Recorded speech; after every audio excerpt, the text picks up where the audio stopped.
এই পৃথিবীতে এমন কিছু নাম আছে যেগুলো শুধু নাম নয়, সেগুলো অনুভূতি, সেগুলো ভালোবাসা, সেগুলো ভক্তির নিঃশ্বাস। ঠিক তেমনই দুটি নাম, রাধা কৃষ্ণ, আর একটি স্থান বৃন্দাবন, যেখানে বাতাসে বাজে বাঁশির সুর, যেখানে গাছেরা আজও নীরবে শুনে যায় প্রেমের কথা, যেখানে যমুনার জল আজও বহন করে রাধা কৃষ্ণের হাসি, কান্না আর মিলনের স্মৃতি। এই ভিডিওতে আজ আমরা যাব সেই বৃন্দাবনে, কিন্তু শরীর নিয়ে নয়, মন নিয়ে, হৃদয় নিয়ে, ভক্তি নিয়ে। আজকের এই কাহিনী শুধু গল্প নয়, এ হলো জীবনের পাঠ, এ হলো নিঃস্বার্থ প্রেমের শিক্ষা, এ হলো ভগবানের সঙ্গে মানুষের সম্পর্কের সবচেয়ে সুন্দর রূপ। চলুন তবে শুরু করা যাক শ্রী রাধা কৃষ্ণের বৃন্দাবন লীলা। বৃন্দাবন, যেখানে ঈশ্বর এসেছিলেন মানুষ হয়ে। বৃন্দাবন কোনো সাধারণ গ্রাম নয়। এখানে পা রাখলে মনে হয় এখানকার মাটি যেন কথা বলে।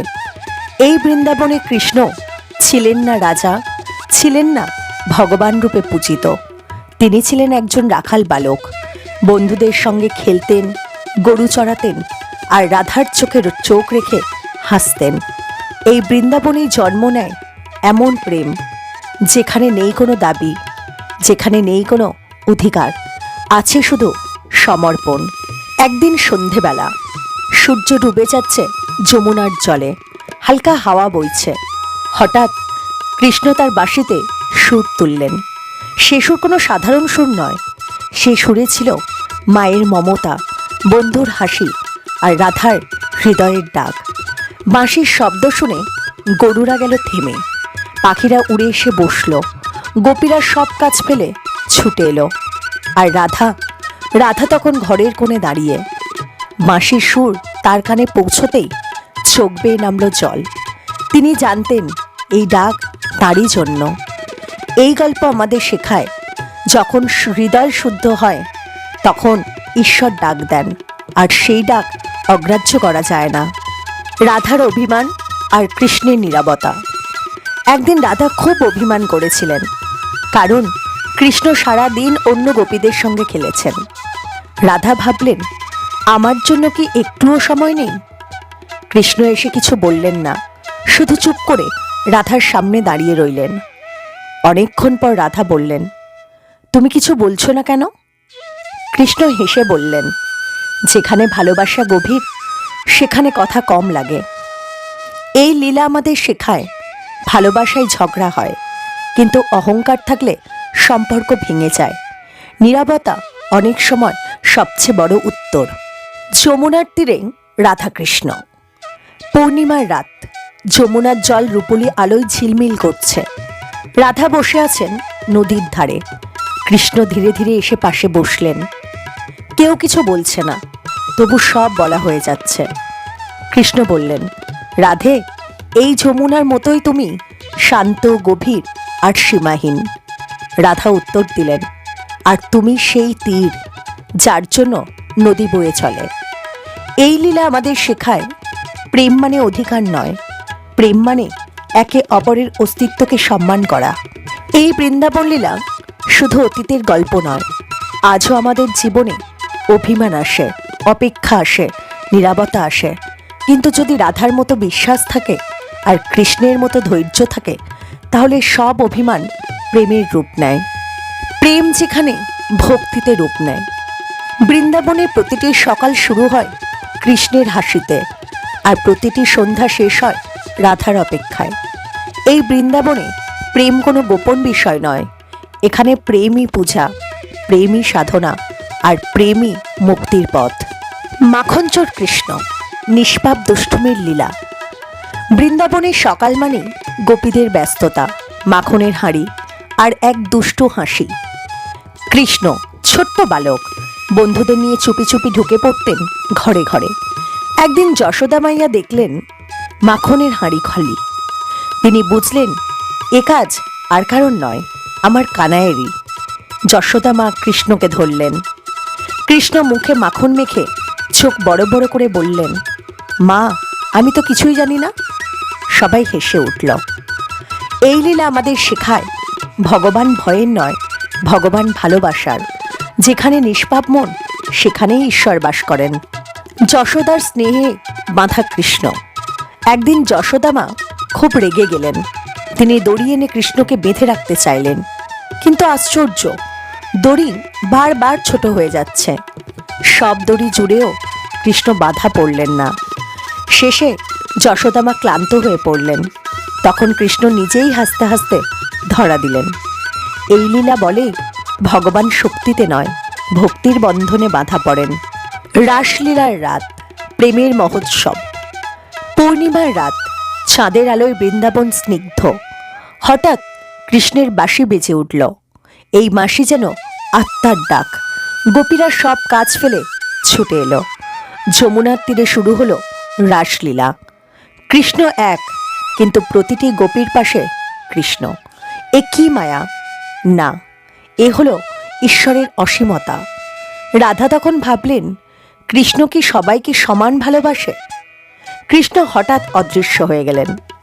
এই লীলা শেখায়, যখন ভালোবাসায় অহংকার আসে, তখন ঈশ্বর দূরে সরে যান। রাধার বিরহ, প্রেমের গভীর পরীক্ষা। কৃষ্ণ অদৃশ্য, বৃন্দাবন নিস্তব্ধ। রাধার চোখে জল, হৃদয়ে আগুন। তিনি বললেন, হে কৃষ্ণ, আমি তোমায় নিজের জন্য চাইনি, তোমায় ভালোবেসেছি বলেই পেয়েছি। এই কথায় বৃন্দাবন কেঁপে উঠল।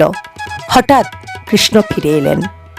এই লীলা শেখায়, ভালোবাসা মানে অধিকার নয়, ভালোবাসা মানে ত্যাগ করা। রাধার মানভঙ্গ, প্রেমে নম্রতার শিক্ষা। রাধা তখনও মান করে আছেন।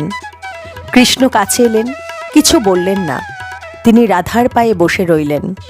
রাধা চমকে বললেন, এ তুমি কি করছো? কৃষ্ণ শান্তভাবে বললেন, যে ভালোবাসে সে নিজেকে ছোট করতে জানে। রাধার চোখ দিয়ে জল পড়ল, সব মান ভেঙে গেল। এই লীলা শেখায়, সত্যিকারের প্রেমে আমি বলে কিছু থাকে না। যখন প্রেম বিরহে রূপ নেয়। বৃন্দাবনের আকাশ আজ ভারী। বাতাসে আর আগের মতো হাসি নেই। যমুনার জল আজ যেন একটু বেশি নীল। কারণ আজ এই বৃন্দাবন জানতে চলেছে এক কঠিন সত্য, যে কৃষ্ণকে তারা প্রাণ দিয়ে ভালোবেসেছে, যে কৃষ্ণের বাঁশিতে জীবন বেঁধেছিল, তিনি একদিন বৃন্দাবন ছেড়ে চলে যাবেন। একদিন নারদ মুনি বৃন্দাবনে এলেন। তার মুখ গম্ভীর। তিনি যশোদা মাকে বললেন, কানাই আর বেশি দিন এখানে থাকবে না। খবরটা আগুনের মতো ছড়িয়ে পড়ল। গোপীরা স্তব্ধ, নন্দবাবা নীরব। আর রাধা কিছু বললেন না, শুধু চোখ বন্ধ করলেন। এই মুহূর্ত আমাদের শেখায়, জীবনে সবচেয়ে কঠিন আঘাত আসে যখন প্রিয় মানুষ চলে যাওয়ার কথা বলে। রাধা কৃষ্ণের সামনে দাঁড়িয়ে, অনেক কথা জমে আছে, কিন্তু কৃষ্ণ চুপ। শেষে রাধা বললেন, তুমি কি আমাকে ভুলে যাবে? কৃষ্ণ ধীরে ধীরে বললেন, যাকে হৃদয়ে রাখা হয় তাকে ভুলে যাওয়া যায় না। এই লীলা আমাদের শেখায়, ভালোবাসা দূরত্বে কমে না, স্মৃতিতে আরো গভীর হয়। বিদায়ের দিন, বৃন্দাবনের আকাশ কালো মেঘে ঢাকা। কৃষ্ণ শেষবার বাঁশি তুললেন। সেই সুরে ছিল শৈশব, প্রেম, কৃতজ্ঞতা, বিদায়। গোপীরা কাঁদছে, যমুনার জল থরথর করে কাঁপছে। রাধা দাঁড়িয়ে, এক ফোঁটা জলও পড়ছে না। এই লীলা আমাদের শেখায়, সবচেয়ে গভীর বেদনা চোখের জলে নয়, হৃদয়ের নীরবতায় প্রকাশ পায়। কৃষ্ণ চলে গেলেন, বৃন্দাবন রয়ে গেল। রথ এগিয়ে গেল, ধুলো উঠছে, কৃষ্ণ আর নেই। কিন্তু বৃন্দাবনের প্রতিটি গাছে আজও কৃষ্ণের নাম লেখা। রাধা বললেন, যিনি প্রেম দিয়ে এসেছিলেন তিনি প্রেম হয়েই রয়ে গেলেন। এই লীলা শেখায়, শরীর যায় কিন্তু আত্মা থেকে যায়। কৃষ্ণ চলে যাওয়ার পর রাধা আর আগের মতো হাসেন না। তিনি যমুনার ধারে বসে থাকেন, বাঁশির সুর কল্পনায় শোনেন। কেউ বলে, রাধে তুমি কেন এত কষ্ট পাও? রাধা বলেন, এ কষ্ট নয়, এ আমার ভক্তি। এই লীলা শেখায়, যখন প্রেম পরিণত হয় তখন তা সাধনায় রূপ নেয়। কৃষ্ণ নেই, তবু বৃন্দাবন থেমে যায়নি। কারণ কৃষ্ণের গল্পে শিশুরা বড় হয়, কৃষ্ণের নামে গরু চড়ানো হয়, কৃষ্ণের স্মৃতিতে উৎসব হয়। এই লীলা শেখায় যে সত্যিকারের ভালোবাসে সে স্মৃতিকে জীবন বানায়। বৃন্দাবন আজ আর আগের মতো নয়। কৃষ্ণ নেই, কিন্তু কৃষ্ণের অস্তিত্ব মুছে যায়নি। কারণ যে প্রেম সত্য সে দূরত্বে নষ্ট হয় না, সে আরও গভীর হয়। মথুরায় কৃষ্ণ এখন রাজ দরবারে, চারদিকে ঐশ্বর্য, শক্তি, দায়িত্ব। কিন্তু রাত হলেই কৃষ্ণ একা হয়ে যান। তিনি আকাশের দিকে তাকিয়ে বলেন, রাধে, তুমি কি এখনো যমুনার ধারে বসে আছো? এই লীলা শেখায় দায়িত্ব জীবনে আসে, কিন্তু হৃদয়ের ঠিকানা বদলায় না। বৃন্দাবনের মানুষ রাধাকে আর শুধু প্রেমিকা ভাবে না, তারা তাকে দেখে এক সাধিকার মতো। রাধা বলেন, আমি কৃষ্ণকে চাই না, আমি কৃষ্ণত্বকে চাই। এই লীলা শেখায় যখন প্রেম শুদ্ধ হয় তখন ব্যক্তি নয়, সত্যটাই গুরুত্বপূর্ণ হয়। একদিন কেউ রাধাকে বলল, কৃষ্ণ এখন ধর্ম শেখাচ্ছেন, যুদ্ধের কথা বলছেন। রাধা হাসলেন। তিনি বললেন, আমি তাকে যুদ্ধের জন্য প্রস্তুত করেছিলাম প্রেম দিয়ে। এই লীলা শেখায় গীতার কর্মযোগ, ভক্তিযোগ, জ্ঞানযোগ সব কিছুর মূলেই আছে প্রেম। বৃন্দাবন মানে স্মৃতির তীর্থ। বহু বছর পর কেউ বৃন্দাবনে আসে, সে জিজ্ঞেস করে, কৃষ্ণ কোথায়? এক বৃদ্ধ বলেন, এই গাছের পাতায়, এই মাটির গন্ধে, এই প্রেমের গল্পে। এই লীলা শেখায় তীর্থ মানে জায়গা নয়, তীর্থ মানে অনুভূতি। রাধা ও কৃষ্ণের অন্তিম মিলন। রাধার শেষ সময় আসে, তিনি চোখ বন্ধ করেন। হঠাৎ তিনি শুনতে পান বাঁশির সুর। কৃষ্ণ সামনে দাঁড়িয়ে। রাধা বলেন, এবার আর কোনো বিরহ নেই। কৃষ্ণ বলে, যেখানে প্রেম শুদ্ধ সেখানে বিচ্ছেদ নেই। এই লীলা শেখায় ভক্তির শেষ ফল হলো ঈশ্বরের সঙ্গে একাত্মতা। বৃন্দাবন কখনো শেষ হয় না, কারণ বৃন্দাবন কোনো কাহিনীর নাম নয়, বৃন্দাবন হলো একটি অনুভূতি।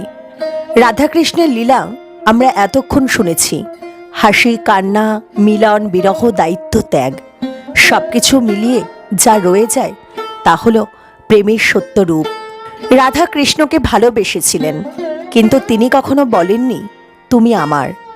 আর কৃষ্ণ রাধাকে ভালোবেসেছিলেন, কিন্তু তিনি কখনো বলেননি তুমি শুধু আমার জন্য। এই ভালোবাসা তাই আজও অমর।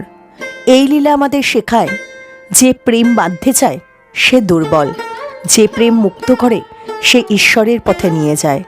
এই বৃন্দাবন লীলা আমাদের শেখায়, প্রেম মানে অধিকার নয়। রাধাকৃষ্ণকে কখনো আটকে রাখতে চাননি। বিরহ মানে পরাজয় নয়, বিরহ প্রেমকে ভেঙে দেয় না, সে প্রেমকে গভীর করে। দায়িত্ব থেকে পালানো পাপ। কৃষ্ণ বৃন্দাবন ছেড়ে গিয়েছিলেন কারণ তার ধর্ম ছিল। ভক্তি মানে আত্মসমর্পণ। রাধা তার ভালোবাসাকে পূজায় পরিণত করেছিলেন। অনেকে প্রশ্ন করেন, রাধাকৃষ্ণের প্রেম আর গীতার দর্শনের সম্পর্ক কী? উত্তর খুব সহজ। গীতায় কৃষ্ণ বলেন, কর্ম করো, ফলের আসক্তি ছাড়ো। রাধা তাই করেছিলেন, তিনি প্রেম করেছিলেন কিন্তু ফল চাননি। গীতায় কৃষ্ণ বলেন, ভক্তিযোগী শ্রেষ্ঠ পথ। রাধা ছিলেন ভক্তিযোগের জীবন্ত রূপ। এই কারণে বলা হয় রাধা হলেন গীতার নীরব ব্যাখ্যা। আজকের জীবনে সম্পর্ক ভাঙে অহংকারে, প্রেম ভেঙে যায় প্রত্যাশায়, আর মানুষ কষ্ট পায় অধিকার বোধে। রাধাকৃষ্ণ আমাদের শেখান কম চাইতে, বেশি দিতে, আর নিঃস্বার্থভাবে ভালোবাসতে। আজও কেউ বৃন্দাবনে গেলে শুনতে পায় বাঁশির সুর নেই, কিন্তু মনের ভেতরে কিছু বেজে ওঠে। আজও কেউ প্রেমে কষ্ট পেলে বলে, রাধা তো কেঁদেছিলেন, তবু তিনি ভেঙে পড়েননি। এই লীলা বলে, যেখানে প্রেম শুদ্ধ সেখানে ঈশ্বর আজও জীবিত। প্রিয় দর্শকবৃন্দ, রাধাকৃষ্ণের বৃন্দাবন লীলা কোনো পুরাণের পাতায় বন্দী নয়। এই লীলা আমাদের সম্পর্কের আয়না, আমাদের জীবনের পথপ্রদর্শক, আমাদের আত্মার আর্তনাদ। যদি আমরা রাধার মতো ভালোবাসতে শিখি, কৃষ্ণের মতো দায়িত্ব নিতে পারি, আর গীতার বাণী জীবনে প্রয়োগ করি, তাহলে এই পৃথিবীতেই আমরা বৃন্দাবন খুঁজে পাব।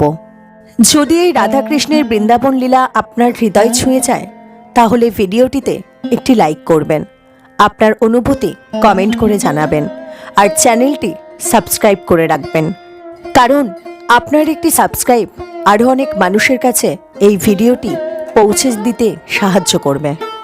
জয় শ্রীকৃষ্ণ। রাধে রাধে।